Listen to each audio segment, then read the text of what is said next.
Dans la vidéo précédente, nous avons vu comment animer une chenille et la faire se déplacer donc dans le canvas. Et après, j'avais dit que nous allions voir comment faire maintenant, mettre en œuvre cela pour plusieurs chenilles. Mais avant de faire l'animation de plusieurs chenilles, je vais corriger un petit problème que je n'avais pas détecté tout à l'heure, mais qui est l'utilisation des boutons Start et Stop. Donc Start, Stop, tout marche bien. Mais maintenant, regardez ce qui se passe si je clique sur Start. Et au lieu de cliquer sur Stop, je refais Start. Et ensuite, je clique sur Stop.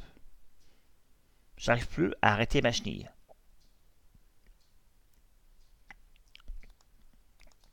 Et puis plus je fais de Start, plus la chenille va vite. Alors, est-ce que vous êtes capable de comprendre ce qui se passe et pourquoi j'ai ce bug? Alors, arrêtons tout, je recharge la page. Alors, qu'est-ce qui s'est passé? En fait, comme le bouton Start et Stop ne sont pas activés et désactivés, je peux cliquer plusieurs fois sur Start. Et chaque fois que je clique sur Start, je crée un nouveau timer. Donc, j'en ai un, j'en ai deux, j'en ai trois, j'en ai quatre. Donc, quand j'en ai cinq, j'ai 5 timers qui s'exécutent en même temps toutes les 40 millisecondes. Et du coup, ma chenille va aller 5 fois plus vite. Et le stop animation ne permet que de arrêter le dernier timer. Mais ceux d'avant, j'ai perdu leur numéro. J'ai perdu l'objet timer. Je n'ai que le dernier. Parce que Start Animation ne conserve que le dernier. Donc il faut empêcher de pouvoir avoir plusieurs timers qui tournent en même temps. Et pour cela, il faut que les boutons soient inactifs une fois que j'ai cliqué dessus. Donc le bouton stop au début, tant que je n'ai pas démarré, il est disabled. Voilà. Et quand je clique sur Start, donc je change la chenille, je déplace la chenille, et il faut bien sûr que je dise que le bouton Start ne peut plus être utilisé.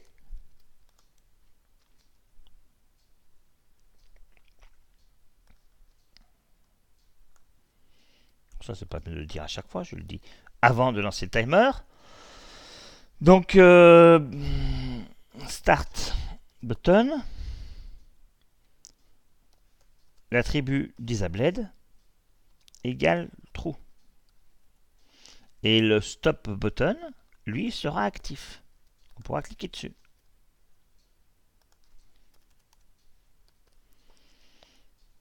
Et quand j'arrête l'animation, c'est l'inverse.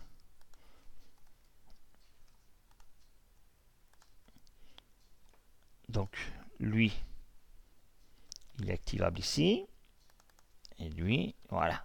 Donc, quand je démarre, le bouton Start est désactivé. Le bouton Stop, lui, sa valeur disabled est face, donc on peut cliquer dessus. Et quand j'arrête l'animation, c'est l'inverse. Je désactive le bouton Stop et j'active le bouton Start.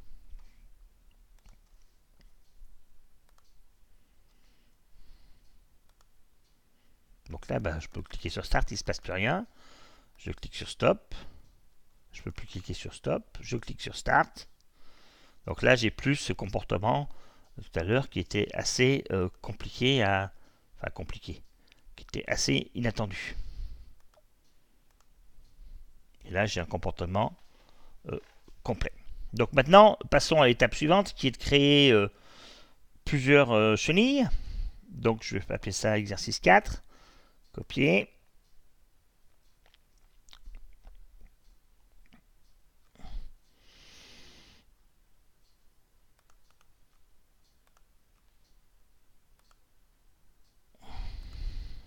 Le 4. Donc c'est des chenilles. Donc des chenilles. Je veux créer plusieurs chenilles. Alors je vais en créer, je ne sais pas moi, 10. Donc le mieux c'est d'utiliser un tableau.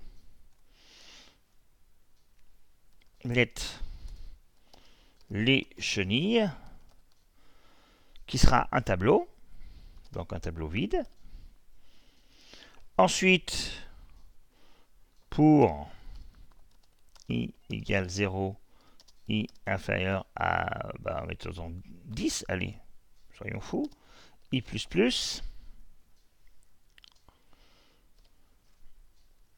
les chenilles,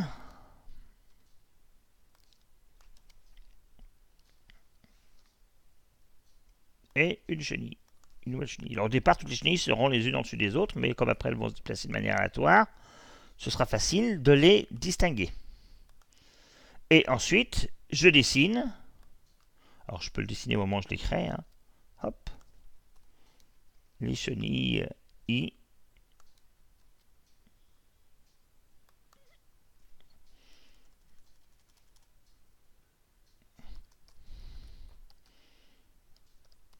Se dessine. L'animation va consister à déplacer toutes les chenilles.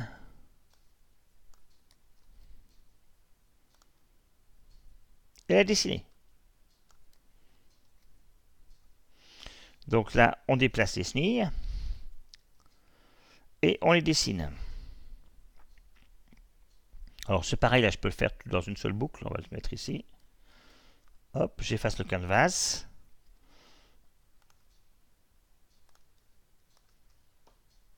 Et je dessine chaque chenille. Avec un S à les chenilles, voilà.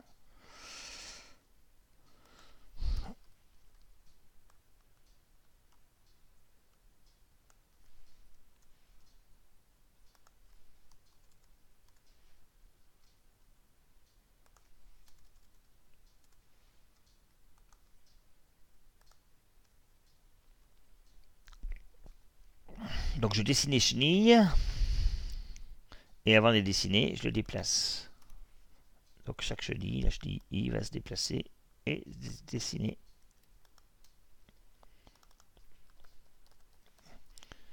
Voilà. Donc là j'utilise mon tableau et on va regarder ce qui se passe. J'espère que j'ai pas de bêtises. Start. Oh bah c'est parfait, j'ai mes 10 chenilles qui se déplacent dans mon canvas. Vous voyez que ça va assez vite, je peux même en mettre encore plus. 30. Et on va les faire un peu plus petites. Donc un rayon de 10.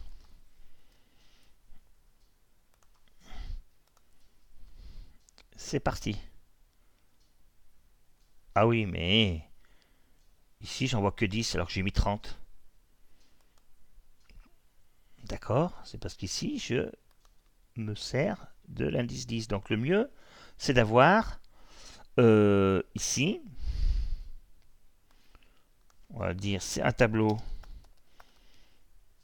de taille 30.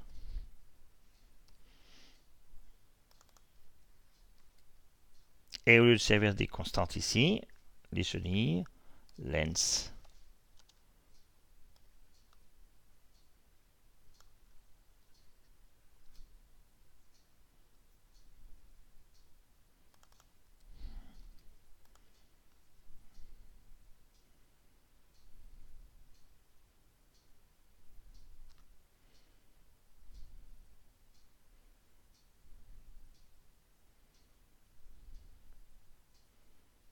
Ah, j'ai oublié, c'est le point virgule qui me pose problème. Voilà. Donc reprenons notre page. C'est parti. Donc là, je dois avoir, j'espère, 30 chenilles. Voilà, j'ai mes 30 chenilles qui se déplacent dans mon canvas.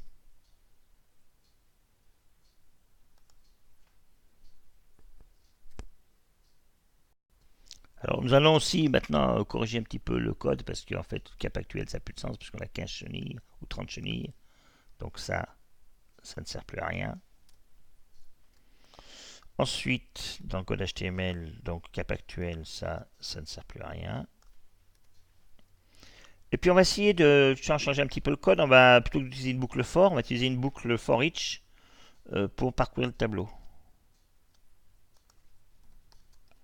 Donc for, alors c'est les chenilles, for each, et ici on passe en paramètre la fonction qui va s'appliquer à chaque élément du tableau. Donc la fonction, bah, je vais faire une fonction anonyme qui a comme paramètre l'élément courant que je suis en train de traiter, qui sera une chenille. Donc je vais appeler ch. D'accord. Et ce que je vais faire sur cette chenille, c'est ch déplacer, ch dessiner. Donc c'est une autre manière équivalente à la boucle for qui était dessus et que j'ai mis en commentaire. Vérifions que cela marche. C'est bon. Alors je peux aller même encore plus loin, je peux utiliser, au lieu de la boucle for each, que je vais mettre en parenthèse ici, une autre manière d'écrire,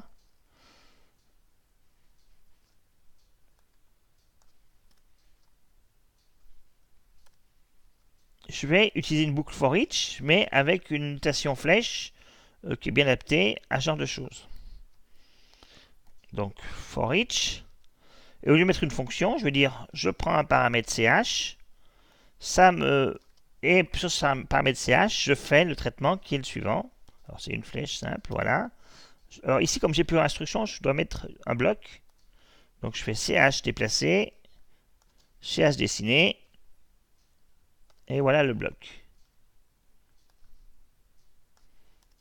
Donc c'est une autre manière d'écrire les choses avec la notation par flèche, parce que la fonction est très courte.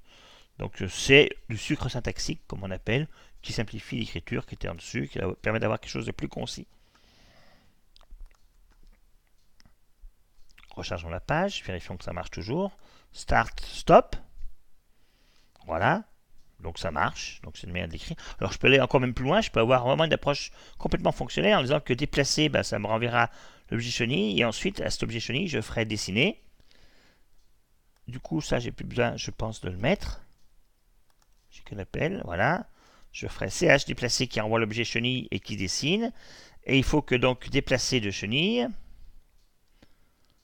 renvoie la chenille. Déplacer envoie une chenille. La chenille. Et donc l'instruction return saisisse.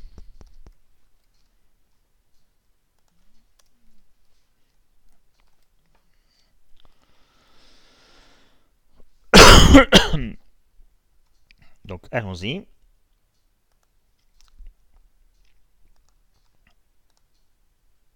Et voilà. Donc là, vous avez l'approche complètement fonctionnelle avec la fonction de parcours. Et puis ici, j'ai mis une fonction flèche. Et j'ai fait en sorte que déplacer renvoie la référence de la chenille. Donc vous voyez, on écrit passer de ce code-là à ce code-là. Alors au début, c'est un petit peu déroutant, mais quand on a l'habitude, ça permet d'avoir du code très concis et très lisible, très fonctionnel. Donc voilà pour cet exercice des chenilles. Alors comme je l'ai dit précédemment, nous n'avons pas programmé de manière très efficace le type anneau et le type tête, puisque c'est deux types qui sont assez proches. J'ai dupliqué du code, mais ça, nous verrons quand nous prendrons les cours de JavaScript, comment mettre en place les chaînes de prototypes pour gérer l'héritage d'objets au niveau de JavaScript. Ce sera l'objet d'un prochain TP.